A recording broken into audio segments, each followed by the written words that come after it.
Hi, you're listening to the Baby Manual podcast, the podcast that helps you feel confident as a new parent. I'm your host, a pediatrician and mom, and the author of the Baby Manual, Dr. Carole Keim. Hi, welcome to episode 3 of the Baby Manual podcast, the 2-week checkup. So you should be listening to this if your baby is about 2 weeks old. This is the age where babies start to be awake a little bit more during the day, so it's a little bit of an awkward age because up until now, they've pretty much just been eating, sleeping, peeing, and pooping. And when they're awake, they might cry for a moment before they eat or before they get changed, but that's about all they do for the first couple of weeks. Now they're starting to keep their eyes open, they're starting to see things. Things are getting a little different. The parents at this age are typically getting a little bit more sleep. Baby is starting to consolidate feeds a little bit, so they're more awake during the day and eating more during the day and then sleeping at night a little bit more. They should still be waking up usually 2 to 4 times during the night instead of 4 to 6 like they were before. Be careful not to overstimulate your baby at this age because that will make them sleep worse. So just because they're awake doesn't mean they need to be entertained. You can just have them facing something that has black and white patterns on it or a light. They love ceiling lights. They love ceiling fans. Windows with leaves outside that are rustling in the wind are really fascinating at this age to look at. And the other thing you can do if you do want to help your baby's development at this age is you can just narrate your day. Just say what you're doing as you're doing it, as you're walking through. You can talk, you can sing, but they don't need a whole lot more than that. I would not put on things like radio or TV in the background. Your baby should be eating about 8 to 12 times per 24 hours, and they'll be taking either formula or breast milk at this time. If they are taking that formula amount or express breast milk amount would be about 12 to 24 ounces per day, which is about 350 to 700 mLs per 24-hour period. And they will quickly go up to a full 24 to 30 ounces per day, somewhere between 2 weeks and a month. In terms of peeing and pooping, your baby should be peeing and pooping about every time they eat right now. It's not always going to be this way. Something that's going to happen in the next 2 to 4 weeks is they're going to start learning to control their muscles to poop. It's called discoordinate stooling. I'll talk about it again in the next episode, but just real quickly, it looks like they're constipated because they are squeezing their belly muscles and they turn red and they grunt and they cry and nothing comes out. But when they finally do poop, it comes out nice and soft. And that's just because they're learning how to coordinate the muscles of their abdomen and the muscles of their anus to control how they poop. So expect this coming up in the next couple of weeks. This is the peak age that tummy troubles will start. So things like gas, colic, and reflux are big around 2 to 4 weeks. Signs of gas and colic are that they're lifting their legs up and crying. And a lot of times you can smell the gas when it comes out and it's kind of smelly. So that's pretty normal. Things you can do to help your baby, you can do belly rubs, you can do bicycle legs, you could do up and downs with their legs. You could put them in tiger in a tree pose, which is where they're hanging in your arm and their arms and legs are hanging down. You can do tummy time, or you could give them simethicone drops or probiotic drops. Simethicone is really safe. You can give it up to 12 times per 24 hours. So every time that they eat, you just give them. It comes with a tiny dropper and a measuring indication on the side. So you give them the right amount for their weight. And you do that right before they eat, then feed them. And you need to do it at least 4 times in a row to decide if it's going to work. Because it doesn't start working until it gets all the way down to the bottom of the intestines. And most medicines like Tylenol, you take it 20 minutes later, it's in your bloodstream. But with simethicone, it has to get all the way down into their gut to start working. So it takes at least 4 feeds in a row to know if it's going to do anything. If you give it once or twice a day, it's just not even worth it. Probiotic drops, on the other hand, those are things you can give here and there once or twice a day. Just get any probiotic drops that are safe for infants. For reflux, now true reflux needs to be diagnosed by a physician, but all babies have a little bit of reflux. And that's because the lower esophageal sphincter, which is the muscle between the esophagus and the stomach, isn't fully formed until about 6 to 12 months of age. Now, that's the muscle that keeps food in your stomach and prevents it from going back up into your esophagus. And reflux is when the stomach contents go up into the esophagus. GERD, or gastroesophageal reflux disease, is the one that you need a medical diagnosis for, but that's when it's severe reflux. So signs of that would be that baby's not gaining enough weight or is actually losing weight. If they're spitting up more than half of their feeds every time, or if they're arching their back and screaming like they're in pain when they have reflux. Also, any signs of aspiration. So if they're coughing, choking, or sputtering, those could be signs that their reflux is severe, and then they might need some medication for that. Now, a similar thing is pyloric stenosis, and that happens around a month of age, so can start at 2 weeks of age with the signs. And pyloric stenosis is a little more severe. That's something, the pylorus is the opening between your stomach and your intestines. So that's the next kind of sphincter down from the lower esophageal sphincter. And the pylorus is what allows food to pass from the stomach to the intestines to get absorbed by the body. Now, in some babies, that sphincter grows too thick, and what happens is the muscle starts to close off the opening between the stomach and the intestine as it gets thicker, and then they start to spit up more and more. So if your baby's spit up is getting progressively worse, like it's happening more frequently or every feed, and it's a little more volume, it seems like, over time, that could be a red flag for pyloric stenosis. Also, if it ever turns green, like grass green, that is bile, and bile is a sign also of a blockage. Now, stomach acid is yellow, so if it's like a yellowy green, that's normal. But if it's a grass green, like a true green, that could be a sign of pyloric stenosis. It's a red flag, and you need to call your pediatrician right away. The treatment for reflux, if it is just true reflux, first of all, we start with smaller and more frequent feeds, because if your baby's belly gets too full, it's like a balloon. It will expand, but as it goes to digest, it'll slosh up those contents into the esophagus. So smaller feeds will digest a little bit easier, and then you have to feed them more frequently because you're giving them smaller amounts. You can hold them upright for 20 to 30 minutes after feeding. So put baby on your chest or on your shoulder with their head up for about half an hour after they eat, and you can use gravity that way to keep the food in their stomach and help them to digest it. You can have them sleep in a reclined position while you're observing them during the day. So you could have them in something like a baby swing or baby seat or car seat, but make sure that it is safe for sleep. Check with the manufacturer, and also just check online for current guidelines, because it seems like all the time they're coming out with recalls on these types of equipment. So just make sure it's actually safe for sleep. And what you could do at nighttime is, I don't know if they still make phone books, but textbooks, some kind of thick book you can put under the edge of the crib or the bassinet, under the feet of it. Now, when you put it under the feet, that tilts the whole bed just a little bit of an incline. And that helps to use gravity to keep the food in their stomach at night. You can't put any pillows in the bed, no foam wedges or anything like that. You should not have anything inside of the crib or the bassinet other than just the baby for safe sleep. And they could be in a sleep sack. But yeah, nothing to help them recline while in the bed. Those are not safe. For skin stuff at this age, so the umbilical stump has probably fallen off by now. If not, it's going to soon. Sometimes it hangs on by a little thread for a while and then it falls off. That's normal. Sometimes there's a little bit of blood or some goo behind it when it falls off, and that's normal too. When it's off, just wipe it with a wet washcloth. If it still looks really pink and raw, or if it's red and bleeding, call your doctor. They could have an umbilical granuloma that might need to be treated in the office. But once that stump is off, you can give them a bath. And at this age, you really only need to bathe them about once or twice a week. And that should be plenty. If you bathe them more frequently than twice a week, they tend to get a little bit dried out. It's okay to use unscented lotion or cream or ointment on their skin right after the bath.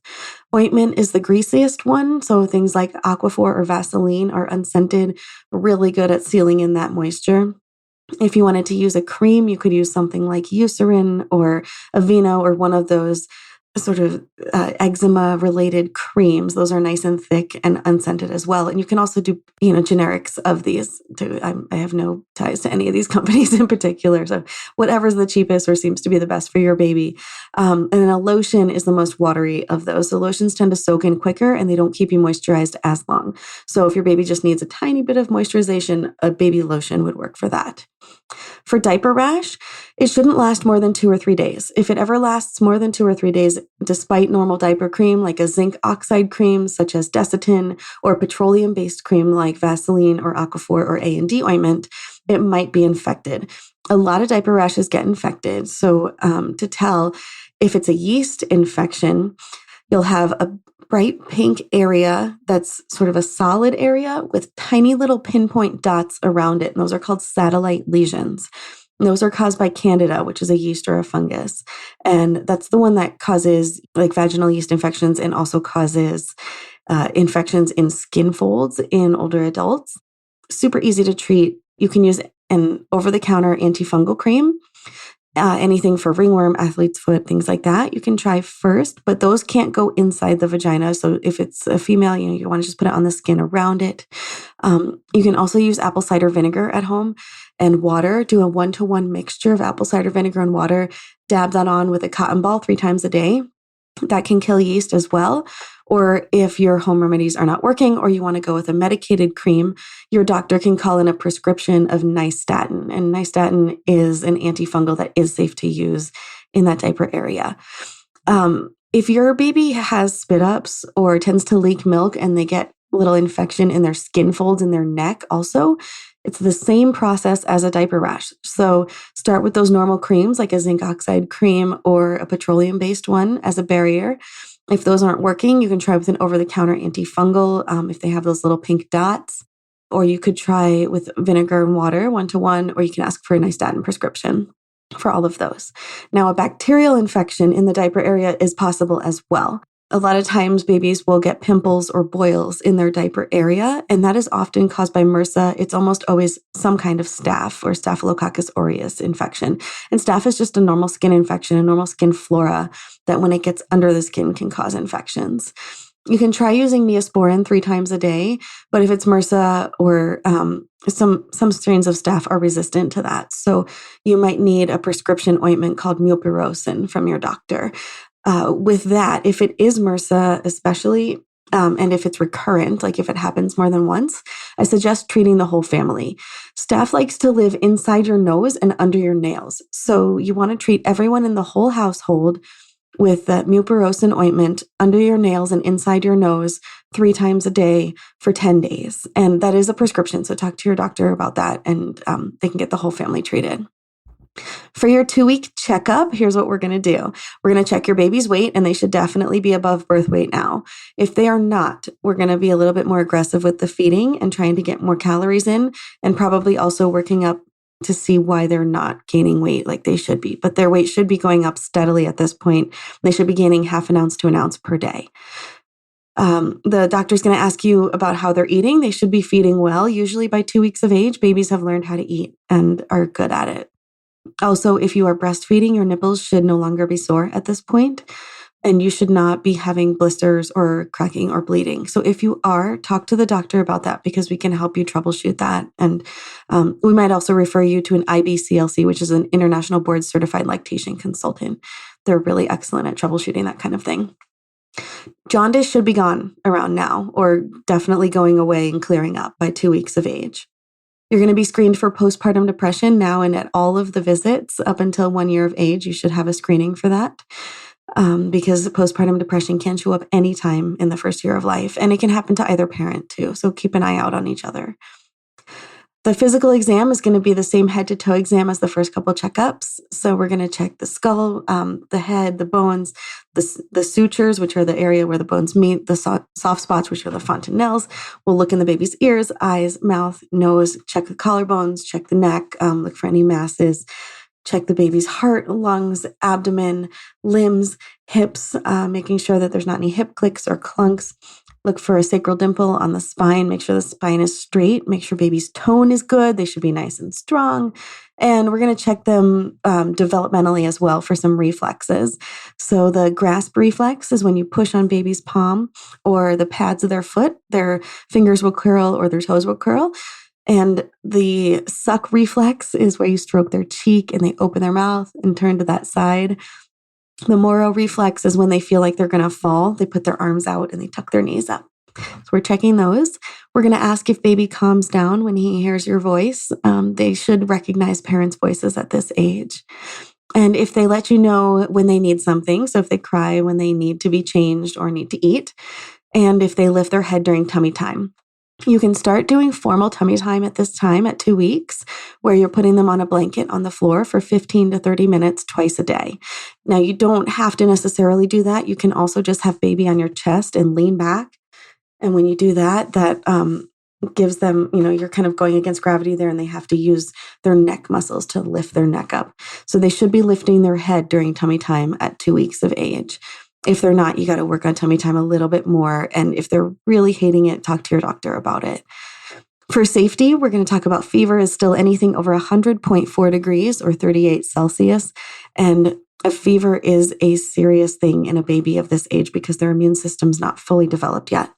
So if they do get a fever, it's going to be a pretty big workup. We're going to have you take them to the emergency room for that. They should be on their back to sleep, which means sleeping face up in a crib alone or in a bassinet. It's okay to stop swaddling at this age and start with a sleep sack. But if your baby does love being swaddled, you can use those. The ones that have some kind of Velcro or tie that stay together, they tend to be a little bit safer of swaddles than to just use a regular blanket.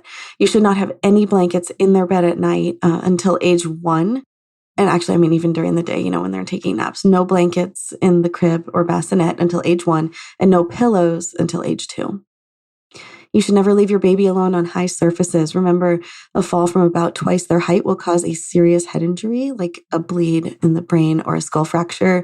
Sometimes it takes more than that and sometimes less. So just be extra careful not to leave them on any surfaces because they can wiggle and fall off the edge before they can roll or crawl.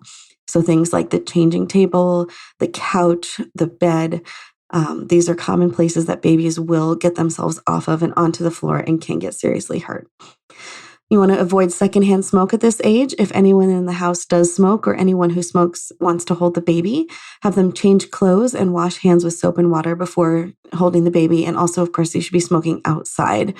The very best is not to smoke at all and to avoid secondhand smoke for the babies. It is a pretty significant risk factor for SIDS, being exposed to secondhand smoke. Breastfeeding moms should still be taking their prenatal vitamins the whole time that they're breastfeeding. Baby should be supplemented with 400 units of vitamin D daily, or mom can be taking 6,400 units per day. Remember that a normal prenatal vitamin has about 400 units of vitamin D, so you have to take 6,000 more on top of that. And you can get vitamin D as tiny little oil capsules if you wanted to supplement yourself instead of baby. For tummy time, 2 times per day, 15 to 30 minutes, and what to expect in the next 2 weeks before the next checkup. So the 1-month checkup is going to be your next one. Your baby's going to be awake more and more during the day, and you're going to see them starting to notice things farther away, like lights, windows, ceiling fans, lamps that are across the room. It's super cute to see this, where their face will just light up and they'll start laughing or smiling or just being really amused by something that has been there the whole time, but they've only just noticed it. It's really cool. And discoordinate stooling. So remember, it's going to look like they're constipated for a little bit, but they're actually not. You don't need to do anything to help them poop at this time. It can actually hinder their development if you do try to do anything. So just try those tummy time things, like putting them in tummy time, bicycle legs, belly rubs, things like that for gas and colic. But with discoordinate stooling, it is something that is just going to have to pass on its own. All right. Well, thank you for listening. It's been a pleasure, and we will see you next time for the 1-month checkup. Thank you for listening to the Baby Manual podcast. Please hit that subscribe button below so you don't miss the new episodes when they come out. I would also love it if you could leave me a review. If you'd like to buy a copy of the Baby Manual, it's on Amazon and Kindle. I'm the author, Dr. Carole Keim, and that's spelled Keim. You can also follow me on YouTube, TikTok, Instagram, or Facebook to get some quick baby tips that will make you feel like an expert. Thanks for listening.